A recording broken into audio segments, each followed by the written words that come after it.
Why does it seem that churches are always building? There's constantly a growth mindset, there's constantly expansion, and there's always a building fund. Well, I think I know the answer because it's rooted in Rome. Let's go.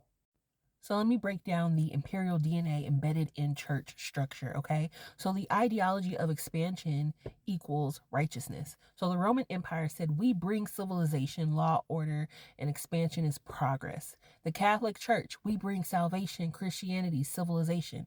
Expansion is evangelism, right? And then modern churches say, we are reaching more souls. Growth is God's blessing. Expansion is faithfulness. So the logic is that bigger is better, more equals blessed, expansion equals God's will. This is imperial thinking, and this comes from Rome. Next, we have the extraction model, okay? Empires extract resources from conquered territories to fund the center. So the Roman Empire conquered provinces and paid taxes to Rome. Resources like grain, gold, slaves, and labor flowed to the imperial center. Rome got rich and the provinces stayed poor. So now let's look at that in the Catholic Church. Tithes from colonized territories flowed to the Vatican. Wealth from slavery, land grants, and colonial exploitation funded cathedrals. The Vatican got rich, the people stayed poor. Now let's look at modern churches. Members pay tithes, 10% of your income. Money flows to the church, the building funds, the salaries, the programs, and the church gets richer with bigger buildings, better equipment, pastoral salaries that look like CEO pay, and the members stay financially strained. Why does the church never say, you know what, we're big enough now? Let's invest in the community. Let's pay people's bills. Let's ensure no one's without. Let's provide childcare. Because that's not the imperial model, honey. The imperial model is extract, centralize, build monuments, expand. It's never to redistribute, never decentralize, never say enough. Empires build big to demonstrate dominance. So the Roman Empire built the Colosseum, and that could hold 50,000 to 80,000 people. They had aqueducts, roads, temples, and the purpose was to show Rome's power, their engineering, and their wealth. Okay? So then we've got the Catholic Church. St. Peter's Basilica took 120 years to build, and the cost was equivalent to billions today. They have cathedrals across Europe, the Notre Dame, right? All different ones. They have churches built over slave dungeons in Africa. The purpose is to show the church's power, their wealth, and their divine favor. So then you translate that into modern mega churches. So we've got Lakewood Church in Houston, and they seat 16,800 people. Then you have Life Church in Oklahoma. There is 100 plus locations, massive budgets. We got Hillsong, which is a global empire with concert level production. The purpose is to show the church's blessing, success, and relevance. But here's the thing. Jesus didn't build anything. Jesus had no buildings, no monuments, no empire. He said foxes have dens and birds have nests, but the Son of Man has no place to lay his head. That is Matthew 8:20. Jesus was homeless. So why are his supposed followers building palaces? Well, it's because they're not following Jesus, baby. They're following Rome. I want to show you some parallels because a lot of times we have individualized church and we think every church is different, but I want to show you the system in place and how every church is just modeling from Rome, which is where it came from here in America for sure, okay? So we've got the pastor as the emperor. So you have your Roman emperor who has absolute authority, seen as divine or divinely appointed. They're unquestionable. They live in luxury while subjects serve. Okay. Then we've got our Catholic Pope who claims to be God's representative on earth, who is infallible, unquestionable authority, lives in the Vatican. Then you got your megachurch pastor, and he is God's anointed. Questioning them is touching God's anointed, which you are not supposed to do, which is Psalm 105 and 15, which has been weaponized against us. And they often have a unilateral decision-making power. This isn't just your megachurch pastor. This is any pastor. They're surrounded by yes men. They have your elders, your boards. They rarely challenge anything.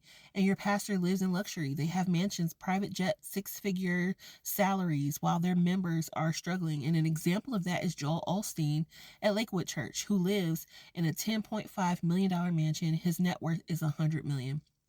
I got to add in Creflo Dollar, who asked the congregation to fund a $65 million private jet, okay?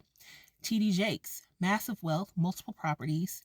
Brian Houston, Hillsong, who has a global empire, who is scandal ridden, resigned in disgrace, but built an untouchable structure. These men are emperors. They're not servants, they're not shepherds, they are emperors.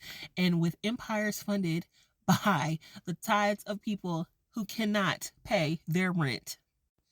Empires centralize power and wealth, okay?